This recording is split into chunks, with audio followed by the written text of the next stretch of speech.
Baik, Assalamualaikum warahmatullahi wabarakatuh. Bertemu lagi bersama saya Ayu di mata kuliah pengelolaan hubungan pelanggan. Nah, pertemuan ini kita akan melanjutkan pertemuan sebelumnya mengenai konsep dasar pengelolaan hubungan pelanggan part yang kedua. Nah, kita akan mengenal terlebih dahulu sejarah internet itu seperti apa.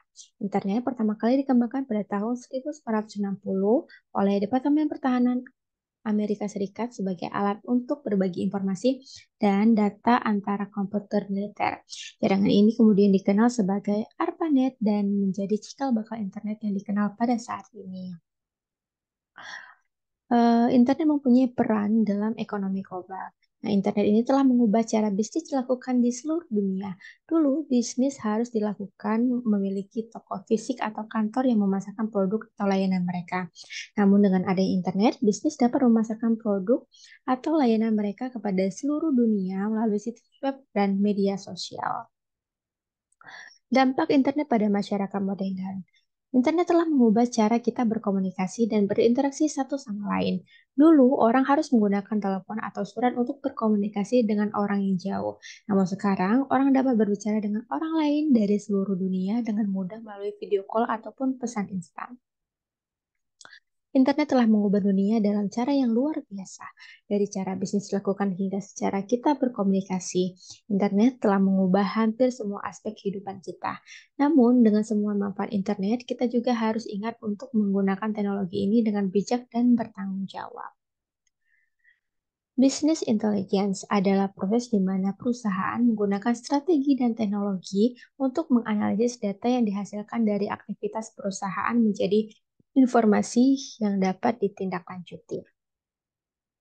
Fungsi dan peran business intelligence yaitu untuk sebagai data mining, querying, data preparation, reporting, benchmarking, descriptive analysis, statistical analysis, dan data visualization. Data mining itu digunakan untuk menyortir kumpulan data besar menggunakan database, statistik, dan machine learning untuk mengidentifikasi tren dan membangun hubungan. Kemudian untuk querying, yaitu permintaan untuk data atau informasi tertentu dari suatu database. Data preparation yaitu proses menggabungkan dan menyusun data untuk persiapan analisis. Reporting yaitu berbagai analisis data operasi bisnis dan keuangan dengan pengambilan keputusan untuk membuat kesimpulan dan mengambil suatu keputusan.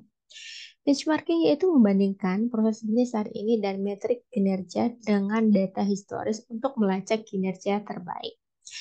Descriptive analytics, nah interpretasi data historis untuk melihat perbandingan dan lebih memahami perubahan yang terjadi dalam bisnis. Kemudian statistical analytics yaitu mengumpulkan hasil dari analisis deskriptif dan menerapkan statistik untuk mengidentifikasi tren.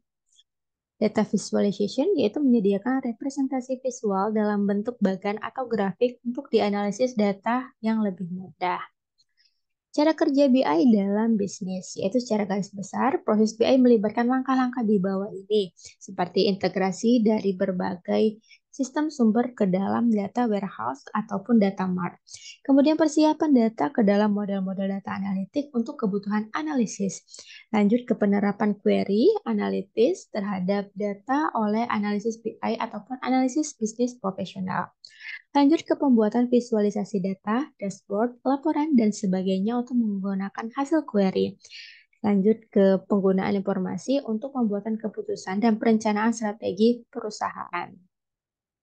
Baik, sekian dulu untuk pertemuan konsep dasar pengelolaan hubungan pelanggan part yang kedua.